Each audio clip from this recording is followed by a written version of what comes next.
Favourite എന്നുള്ളൊരു സാധനം തന്നെ ഇങ്ങനെ ഇല്ലേ, അത് മിത്താണോ എന്നൊക്കെ തോന്നുക നമുക്ക്. എക്സ്പീരിയൻസ് മാറുന്തോറും നമ്മുടെ ഫേവറേറ്റ്സ് മാറും. അപ്പം നമ്മൾ മാറിയില്ലേ, അത് ഓരോ സമയത്ത് അത് മാറുന്നുണ്ട്. ഞാൻ ബുക്ക് റിവ്യൂ തുടങ്ങാം അങ്ങനെ പ്ലാൻ ഇട്ടു. ബീയിങ് ഇൻ ലവ് എന്ന് പറഞ്ഞിട്ട് ഓഷോ എന്നെ എഴുതിയൊരു ബുക്കാണ്.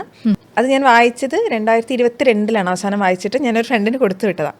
അപ്പോൾ കൊടുത്തു വിട്ട് അത് തിരിച്ചു കൊണ്ട് തന്നു. I started dating this girl എന്ന് പറഞ്ഞു. എനിക്ക് ഭയങ്കര സന്തോഷം. ഇവന് ഈ കമ്മിറ്റ്മെൻറ്റിനോടൊന്നും ഇഷ്ടമില്ലാത്ത ഒരാൾ എൻ്റെ അടുത്ത് പറഞ്ഞു ഈ ബുക്ക് ഞാൻ കൊടുത്തത് കൊണ്ടൊന്നും അല്ല, അവൻ്റേതായിട്ടുള്ള പെർസ്പെക്റ്റീവിലാണ് അത് മാറിയത്. റിവ്യൂ ചെയ്യാൻ വേണ്ടി തുറന്ന് വായിക്കുമ്പോൾ പല ചാപ്റ്റേഴ്സ് ഞാൻ മുമ്പ് വായിച്ചത്ര ഇമ്പാക്റ്റ് എനിക്കില്ല. എക്സ്പീരിയൻസ് മാറുന്തോറും നമ്മുടെ ഫേവറേറ്റ്സ് മാറും. അപ്പം നമ്മൾ മാറിയില്ലേ, അത് ഓരോ സമയത്ത് അത് മാറുന്നുണ്ട്. ചില സ്മെല്ല് ചില സമയം നമുക്ക് ഭയങ്കര ഫേവറേറ്റ് ആയിട്ട് തോന്നും.